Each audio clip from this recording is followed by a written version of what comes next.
चलिए, आज हम लोग क्वेश्चन बैंक डील कर रहे हैं, हल करने का प्रयास करेंगे। क्वेश्चन बैंक में मेंसुरेशन क्षेत्रमिति का कुछ ऐसे क्वेश्चन है जिसे हम लोग हल करने का प्रयास करेंगे। यह बोर्ड के दृष्टिकोण से देखा जाता है, क्योंकि बोर्ड 2022 में यह क्वेश्चन को पूछा है। तो देखते हैं हम लोग क्या क्वेश्चन कहते हैं।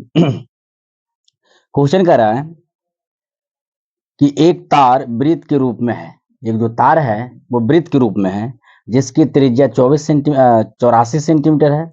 उस वर्ग की भुजा ज्ञात करें जो इस तार को मोड़कर बनाया जा सकता है। कहने का अर्थ है कि कह रहा है कि एक वृत्त है। क्या है? तो एक वृत्त है जिसकी अगर त्रिज्या कहा जाए तो त्रिज्या आपको दिया गया है 84 सेंटीमीटर, 84 सेंटीमीटर। अगर आपको 84 सेंटीमीटर आपको अगर त्रिज्या इसका रेडियस है, ठीक है, तो सबसे पहले देखेंगे कि इसका ये जो तार है पूरा का पूरा तार से बना गया है, इसी को तार कहेंगे। लेकिन इसके लिए तो क्या बोलता है कि त्रिज्या दिया गया है, लेकिन तार जो है, जो हम देख रहे हैं कि यह तार है, लेकिन यह क्या है? परिधि है। यह दिया गया आपको परिधि। और कहा जा रहा है कि बताइए कि इस वर्ग है, एक वर्ग जो बनाते हैं हम लोग, वर्ग जो बना रहे हैं इस तरह से, जो वर्ग बनाएंगे, इस वर्ग की पूछ दिया है भुजा। अब इस वर्ग का नाम रखते हैं ए बी सी डी। तो ध्यान देने वाली बात यहाँ हम लोग की इक्वल करेंगे एक दूसरे में।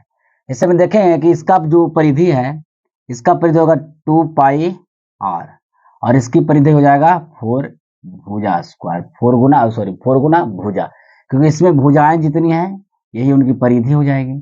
4 भुजा है तो चारों का योग कर देंगे यहाँ पे।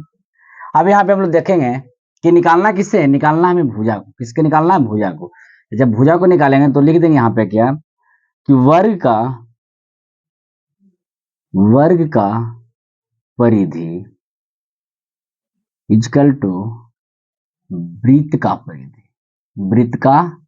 परिधि डायरेक्ट निकालें हम, है ना? वृत्त का परिधि, तो वर्ग की परिधि होता है 4 गुना भुजा, और वृत्त का होता है 2 पाई आर। अब हम लोग देखेंगे कि अगर छोटा यहां से बनाना चाहते तो भी बना सकते हैं, या 4 का 4 और ए का ए छोड़ दीजिए। 2 गुना पाई का मान जानते हैं कि 22/7 होता है, और आर का मान आपको दिया गया है 84, 84। इसको काट सकते हैं, 12 से 7 को काटेंगे, 12 7 84। और यहाँ अगर काटना चाहेंगे तो इसे भी काटेंगे कि 2 दूना का 4 और 11 दूना का 22। तो ए का मान हो जाएगा आपको 11 × 12, अर्थात ये बराबर 2, 2 1 3 और 1 1 1 सेंटीमीटर। मान इसकी जो भुजा कह देंगे हम आपको, इसका जो भुजा हो जाएगा 132 सेंटीमीटर हो जाएगा। किसका? तो वर्ग का, है ना? वर्ग की भुजा कितना हो जाएगा? 132 सेंटीमीटर। संख्या से संबंधित प्रश्न जो 5 नंबर का पूछा है, कहा गया है कि दो संख्याओं के वर्गों का अंतर 180 है। आपको बोर्ड पर क्वेश्चन मिलेगा देखने के लिए, हमें नहीं दिखेगा, हम तो सिर्फ क्वेश्चन पढ़ेंगे, बताएंगे आप लोग को कि दो संख्याओं के वर्गों का अंतर 180 है। यदि छोटी संख्या का वर्ग बड़ी संख्या का 8 गुना हो तो दोनों संख्याएं ज्ञात करें। सबसे पहले मान लेंगे हम लोग कि मानना पड़ेगा कि माना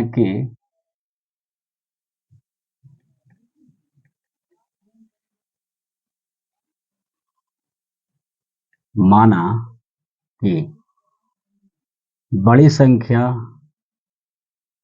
इक्वल टू एक्स,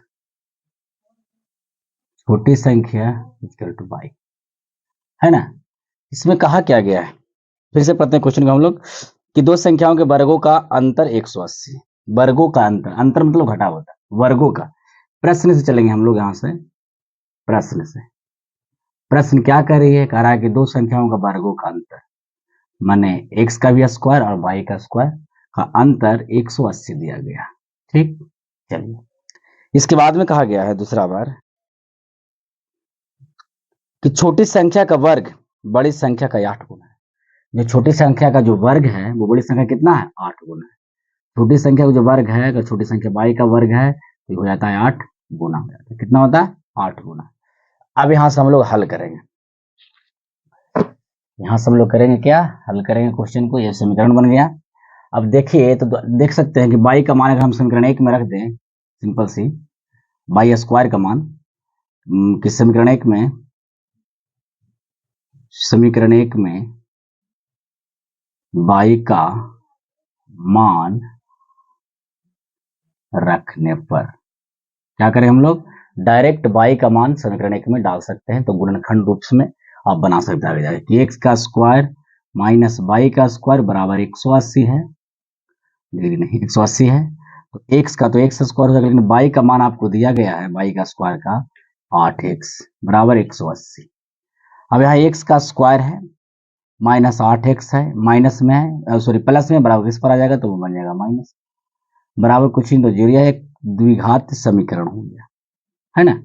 अब इसे हम लोग हल कर सकते हैं, x का मान निकलेगा वो बड़ी संख्या, y का मान जो निकालेंगे वो छोटी संख्या। तो देखेंगे यहाँ पे x square minus 8x minus 180 equal to 0।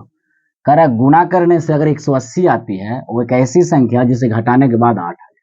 180 को जब गुणनखंड हम लोग तोड़ेंगे 180 x square minus 8x minus 180 बराबर 0, तो x square minus 8x minus 180 बराबर 0 जब दोनों तरफ माइनस होता है तो एक चीज का ध्यान देना है कि गुणा करने से तो 180 आना ही आना है, लेकिन घटाने के बाद आपको 8 आ जाना है। ऐसा एक अंक दो संख्याओं को हम लोग याद करेंगे।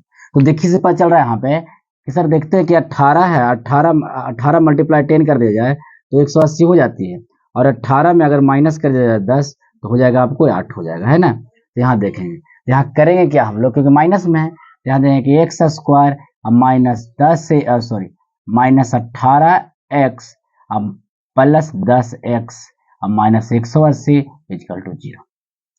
अब जो 18 में अगर देखना चाहते हैं यहाँ पे, तो 18 में अगर 10 घटता है तो माइनस 18 में 10 घटता है तो माइनस 8 आ जाता है, 18 को 10 से मल्टीप्लाई किए तो 180 आ जाएगी। अब यहाँ पे लेंगे कॉमन x कॉमन लेते हैं, तो जब x बाहर निकल जाता है तो सिर्फ बचेगा 18, और यहाँ पे ऐसे कॉमन लेना है जो ई सेम हो जाए, यहाँ 10 कॉमन ले लेंगे तो x माइनस हो जाएगा 18, अब और कुछ नहीं तो 0 दे सकते हैं। अब x प्लस 10 है और x माइनस 18 है, यदि कर दीजिएगा यहाँ पे क्योंकि 0 बगल में है, तो यदि x प्लस 10 इजकल टू 0 तो x का मान हो जाएगा माइनस 10, जबकि x square sorry x plus x minus 18 बराबर 0 तो x बराबर हो जाएगा माइनस प्लस का 18। तो जब प्लस का 18 होगा तो वैल्यू हम लोग देंगे प्लस का, तो अगर x का मान अगर बड़ी संख्या देखा जाए बड़ी संख्या देखा जाए तो 18 है, और छोटी संख्या को देखा जाए हम लोग को, तो यहाँ देखेंगे कि अगर बड़ी संख्या 18 है तो यहाँ देखेंगे हम लोग कि बड़ी संख्या अगर 18 लिए हैं तो छोटी संख्या क्या आएगा, यहाँ पे कह सकते हैं कि सर y का मान निकालना, y का स्क्वायर निकालना, तो 8x करेंगे, अर्थात y बराबर 8 गुना 18 है ना।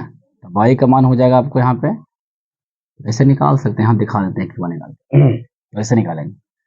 फिर छोटी संख्या निकालना तो हम लोग करेंगे y का मान लौटा देंगे, y बराबर 8x दिया गया है, तो y का y करेंगे 8 गुना 8 का गुना कर देंगे, क्योंकि 18x का मान 18 आया है, तो y बराबर हो जाएगा अंडर रूट 8 गुना 18, y का मान हो जाएगा यहाँ पे 8 दूनी 16, मतलब कह सकते हैं कि इसको 16 बना देंगे, इसको 9 बना देंगे, तो y का मान हो जाएगा यहाँ पे 4 गुना 3, y का मान हो जाएगा 12, y का मान कितना हो जाएगा 12।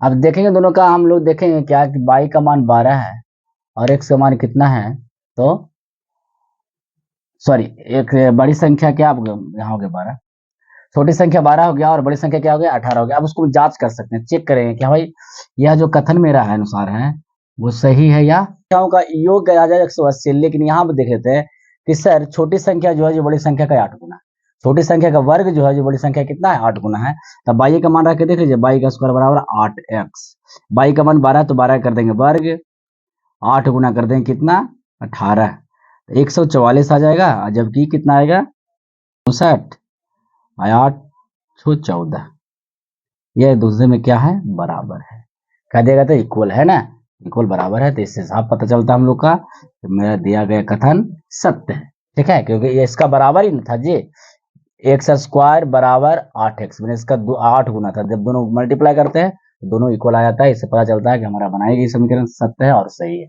ठीक है। नेक्स्ट पे चलेंगे हम लोग।